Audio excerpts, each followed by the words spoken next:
Dito po, yan. This with direct knowledge stated, quote, he's like planting of evidence. Dito po, parang ano eh. Eto na po, parang hinihimay-himay na si Digong, para siyang mangga na binabalatan na yung katawan niya. Ito na po yun eh. Ito to, parang mangga si Digong, binabalatan na unti-unti hanggang sa mamatay. Aray ko. Ito na po yun. Ito na. Grabe po. Ito po yung hindi inasahan ni Kapman, na may supresa po ang prosecution team. Hindi niya inasahan na may mga videos, hindi niya inasahan na may mga hidden videos na hindi pa nakikita sa social media na nakakuha lang ng prosecution. Hindi niya inasahan yun. Na may nakuha po na mga galing kay Bato-Bato, galing kay Las Cañas, na mga video. Hindi niya in-expect eh. Hindi niya po in-expect. Eto, given na po to eh. Matagal na to, nasa Google to eh. In a newspaper, you can see Mr. Duterte holding an assault rifle. And I'll just note that we also see in this photo, to the immediate left of the photo, Ronald Bato de la Rosa. Oh, Bato, ready ka na, sikat ka na, binabanggit ka na, naka-hashtag ka na, hashtag Bato de la Rosa. Aray ko. Oh. Hoy, mag-ready ka na, hinashtag ka na dito, Bato. Hashtag Bato de la Rosa. Aray ko. Warrant of arrest mo, ha? Bato, paalala ko lang sa'yo, baka kasi nakakalimutan mo, baka sabihin mo, Nyolo, wala ka namang hawak na warrant of arrest, eh. Ha? Baka nakakalimutan mo, Bato, ha? Paalala ko lang sa'yo, pinadala na sa akin, ha? Pwede ko na ipakita yan, ha? International Criminal Court, warrant of arrest of Bato de la Rosa. Aray ko. Ha? Come on, man. Oh, mate. Mate, come on, mate. Huh? You gotta go, mate. You gotta go with your father, okay? You will join with your father. Mate, come on, mate. Huh? You join with your father. Aray ko. Okay? You are the witness of your father. Aray ko. Paalala ko lang sa'yo, ha? Legit yan, ha? Ayun, pre-trial chamber 1 yan, ha? Go with your father. Aray ko. Dito tayo, Bato is the nickname. And to Mr. Duterte's immediate right, Isidro La Peña. La Peña. La Peña. Next ka rin, ha? About them later. Gulat sila eh. Dito tayo sa mga, ito pa po. Ito, video. 2025, if you could play that, James. Ito na po, tingnan mo. Ayan, Bato, tingnan mo. Hey, mate, why you calling us stupid, mate? Patay ka na ngayon. Patay ka dito. This is tab 136. Sa totoo lang, Di ba sabi ko nga po sa inyo, tandaan nyo yung video. Kasi po yung intelligence natin, malupit po talaga. Jolo, yung pinakita ko sa inyo na video ni Luis Tro, gagamitin din po nyo, makikita nyo po dito sa mga susunod. Sabi po kasi ng intel namin, Yolo, yung mga salita ni Digong ang mismong magpapatay sa kanya. From Netherlands po yung info na yun. O, kita nyo, anong ginagawa nila ngayon? Yung video po talaga ni Digong ang pinampapatay sa kanya. Yan na yun. Sabi ko po sa inyo nakaraan yung pinakita ko sa inyo yung kay Luis Tro, yun po yun. Meron pa po, madaming video po. Wala pa po yung video na yung sa Senado gagamitin din po yun. Mahaba to. Tapos, magpapahinga yan. Papahinga siya ng 2 to 3 months. Hindi natin alam, sana mamamatay na si Digong noon, pero may awaan Diyos, mamamatay rin yan. Ayan po, eto na, baka ang balita ko, may warrant daw ako pag... Hindi, totoo.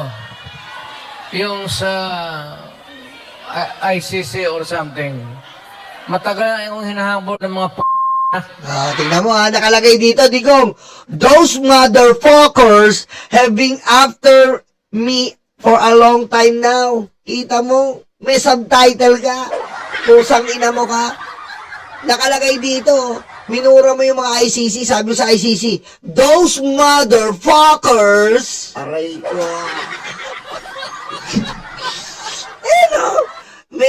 may subtitle ka dito, sabi ng ICC, those motherfuckers have been after me for a long time now. Aray ko. Paano ka ngayon? Bubulukin ka na yang hayop kang demonyo ka. Aray ko.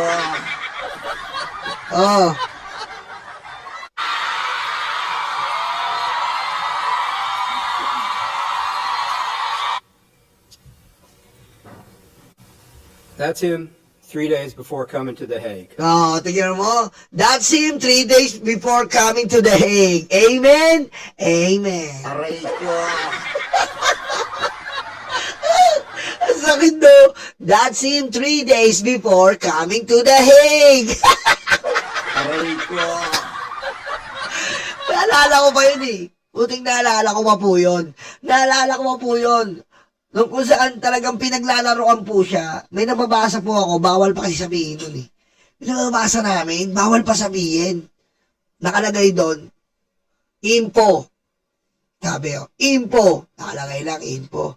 Sabi doon sa info, PMP, nagkalat sa Davao Airport. Sabi ko, eto na. Eto na, sabi ko. Aaresto na yun na, putik. Tapos sabi, Aray ko. nakalagay sa, nabasa namin yung info, PMP will deploy to Davao Airport. But, sabi nga no, but, may nakalagay dun eh, but, kumbaga pang ano lang daw, pang, for bait only. For bait lang daw, bait. Tapos, sigawan na nga ng sigawan yung mga DDS. Huwag niyo papawi si tatay sa Davao! Huwag niyo papawi si tatay! Tatanda ko talaga yun eh. Aray ko. Huwag niyo papawi si tatay! Huwag! Huwag si tatay sa Davao! Hindi na alam, putik ang bobo talaga ni Digong, putik ang bobo, min. Aray ko. Tapos ngayon, pupunta daw sa dito na, diretso Manila, magtatago. Magtatago po si Digong dapat. Kung nakalabas po si Digong, magtatago siya sa BGC. Sasabihin ko na sa inyo sa BGC po siya dapat tatakbo. Sa BGC siya po tutuloy. Doon siya tutuloy. Dahil nga meron sa Davao. Hindi niya alam, patibong lang yon. Aray ko. Patibong lang. Nakalagay doon sa info eh. Tapos nakalagay sa info, landed. Sabi niya, PRRD landed. Tapos, ayun na. Plan, execute. Execute na yung plano. Ang plano pala talaga, hindi na siya pabababain. Hindi na po talaga pababain. Yung makakatungtong ka man lang dito sa Terminal 3, hindi na po pababain. Diretso, kaso nag-iinarte-arte. Pero wala na po talaga. Wala na silang gagawin. Dumating pa nga po sa punto, matatawa kayo. Dumating pa sa punto, merong isa doon na talagang nanunuhol pa. Meron po doon na nanunuhol pa. Kaya matatawa po kayo sa mga DDS na sinasabi nilang walang pera ang mga Duterte. Dumating pa po sa point, dumating pa sa point na meron pang nanunuhol daw. Nanunuhol pa ng pera. At hindi lang M hindi lang po M, B. Nanunuhol pa sila, hindi lang po M, B po ang sinusuhol. B po, palabasin na lang daw po na talagang may nangyaring malaking komosyon. Tapos, iaano daw sa may tarmac na parang may palulusutin na lang yung mga nakita niyo yun? Yung isa? Sino yung isa? Oh, yung, tatandaan nyo, yung nanuntok. Oh, alam niyo na. Oh, nanuntok, di ba? Nanuntok ng pulis. Oh, palabasin na lang daw na may kumusyon, tapos, ay, aregluin na lang. Oh, tapos sasabihin, walang pera mga Duterte. Mga bobo kasi itong mga DDS eh. Aray ko. Puti kung walang pera yan, manunuhol. Manunuhol. Takot na takot si Digong. Halos maiipo talaga. Kung alam nyo lang, nako, kung makita nyo yung ibang video ng mga secret, nako, ako natakot. Ako natakot talaga. Pinipilit niya na, alam nyo, wala, sabi ko nga, doon ko napatunayan mga Duterte, matapang lang pag may kasama. Pag may kasama lang po, matapang. Pag matapang, may kasama siya abogado, may kasama siyang ganito. Pero pag ano na, naipit na, wala na. Para siyang tanga na. Sa kausapin nyo, ginaganon niya no. Pusang inan to. Ang lakas pumatay ng tao, di wag pala. Kausapin nyo, wag nyo akong iiwan, wag nyo akong anuin, kausapin nyo sila. Aray ko. Ang ina mo. Sorry putang inan to. Kala ko matapang, tang ina mo, ang tanga pala doon, talagang umiiyi sa diaper at pantalon. Patayin mo si BBM? No joke.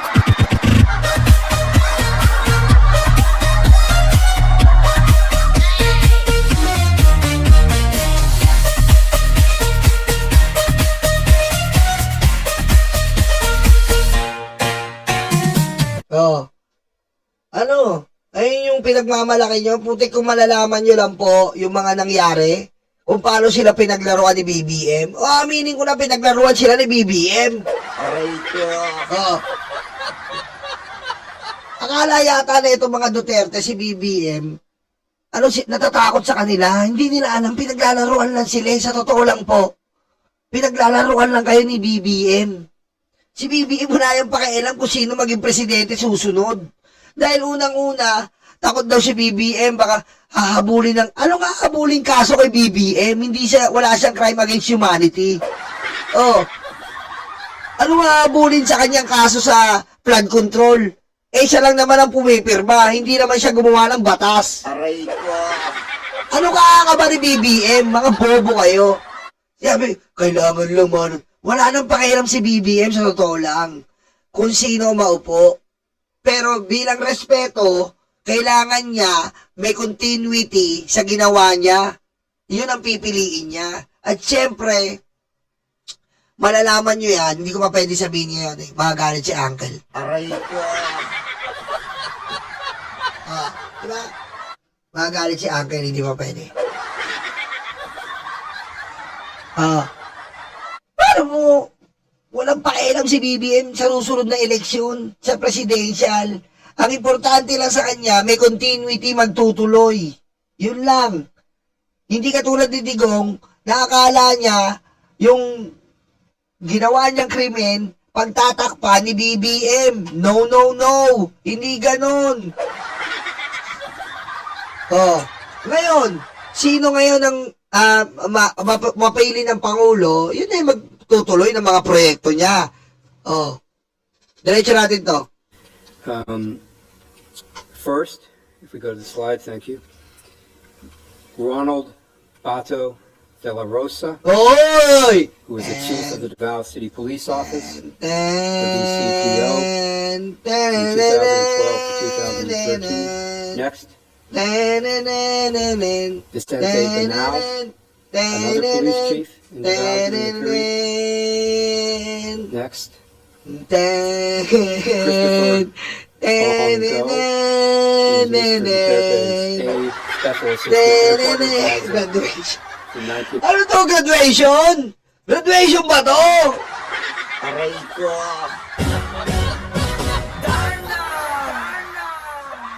Graduation ba to? Puti ko. Mati ba yung ano? Puti ka. Puti ka. Isa-isang binabanggit ba to? Bongo. Siyal. International level, men! Pang-European, men! Aray ko. In 98 to 2016 for the Dow period and then continued later in the presidency.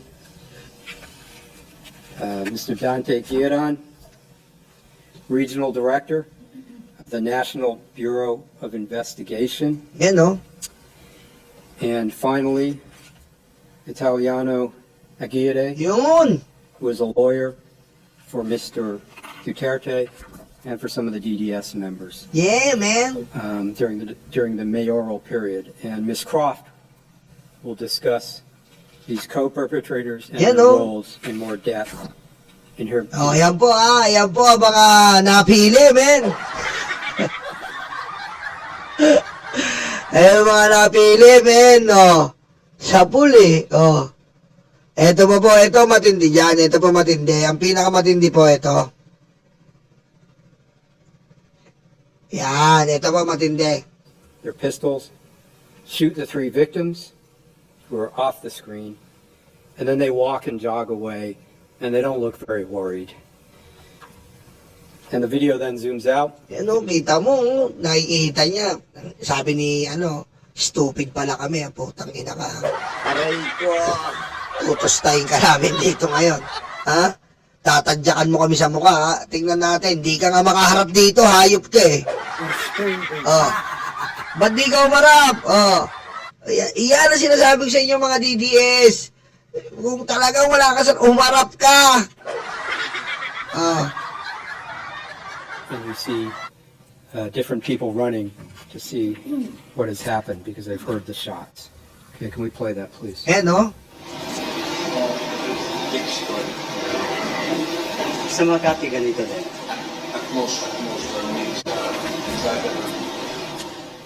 Katong patay sa ikaw. Sige, tanawin pa yun. Tanawin pa. Tanawin pa kaya ka. Wala. Iskal, pasin mo po kasi mo. Pero nag-iring klaro.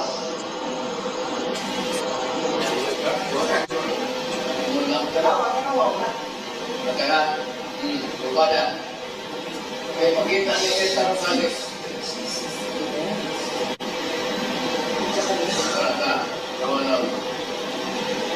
Sabihin mo yan eh. Balikan na lang. Tutulog. Dalawa. Tanong mo lang sa mga tao.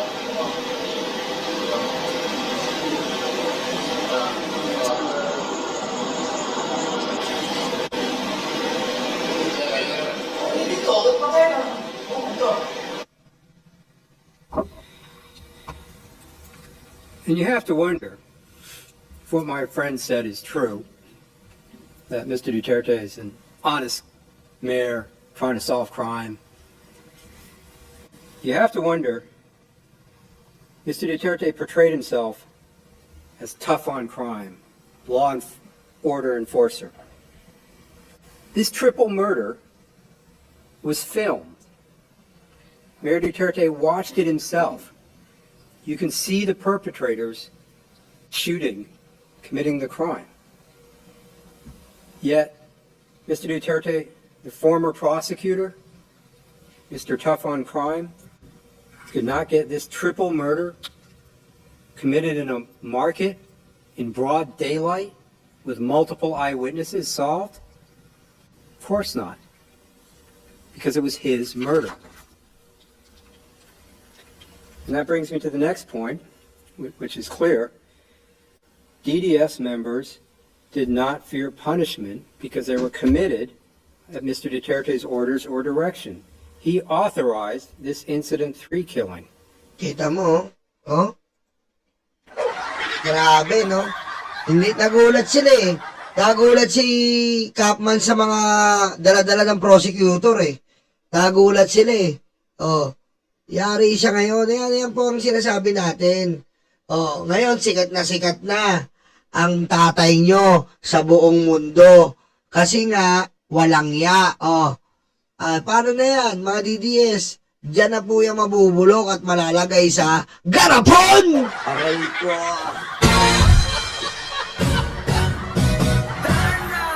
Kita nyo? Kita nyo sa CCTV.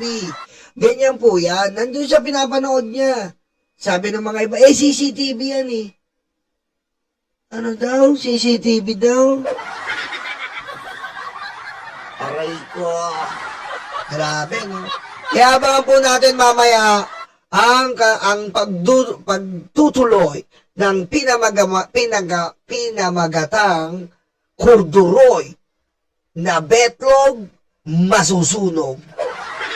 Sabi ni Maria Sinokawa TV, pusang ina mo, digong, huwag ka munang mamatay. Sorry, yun, nakapagmura ako. Pwede po kayo magmura ngayon. Allowed po kayo magmura ngayon. Allowed po kayo. Allowed po kayo magmura ngayon. Allowed po kayo. You feel free. Ilabas nyo ang inanaing nyo, okay? Allowed kayo.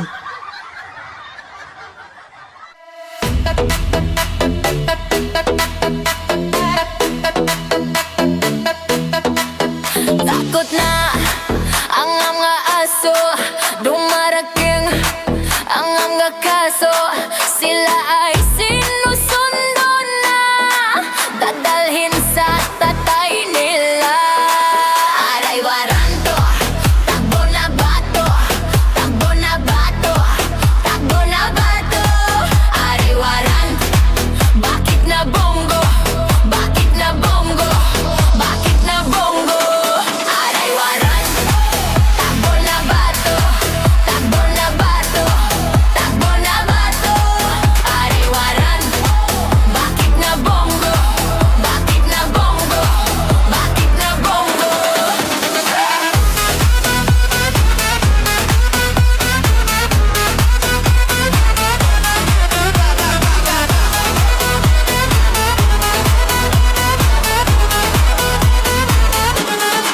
Sabi ni Lord, huwag masama, pero sila ay nalalapit na silang masira. Ay nagkarma, ay nagkarma. Aray waranto, takbo na bato, takbo na bato, takbo na bato. Aray waranto, bakit na bongo, bakit na bango, bakit na bongo. Aray waranto, takbo na bato, takbo na bato, takbo na bato.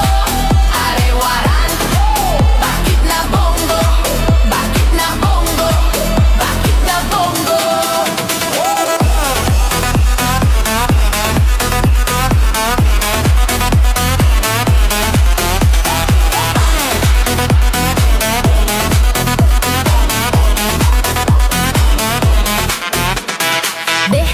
Utakluga, stanga-tanga, utakluga, stanga-tanga, utakluga, stanga-tanga, utakluga, stanga-tanga. Stanga-tanga, stanga-tanga, stanga-tanga.